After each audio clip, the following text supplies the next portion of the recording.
اکتوبر 1979 کی ایک رات کراچی کی کارساز روڈ پر ہلکی ہلکی بارش ہو رہی تھی۔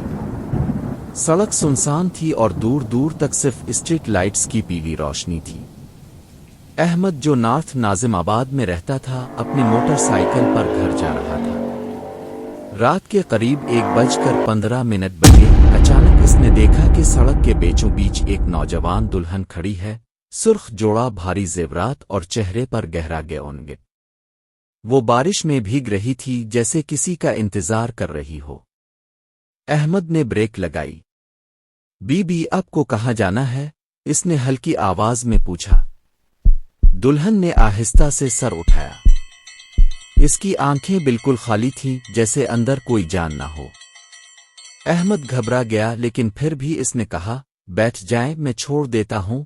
دلہن خاموشی سے پیچھے بیٹھ گئی۔ جیسے ہی موٹر سائیکل آگے بڑھی، احمد کو احساس ہوا کہ اس کا جسم برف کی طرح ٹھنڈا ہے۔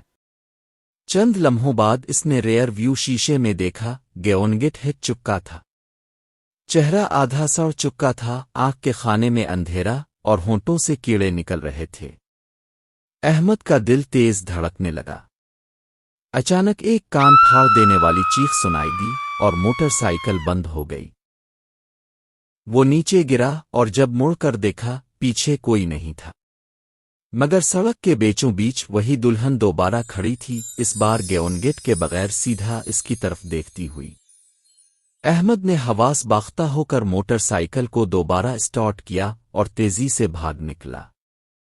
اگلے دن جب اس نے اپنے دوست کو یہ واقعہ سنایا تو دوست نے بتایا کہ 1970 کی دہائی میں اسی روڈ پر ایک نئی نویلی دلہن اپنی شادی کی رات کار ایکسیڈنٹ میں مر گئی تھی، اور تب سے کئی ڈرائیور رات کو اسے دیکھ چکے ہیں۔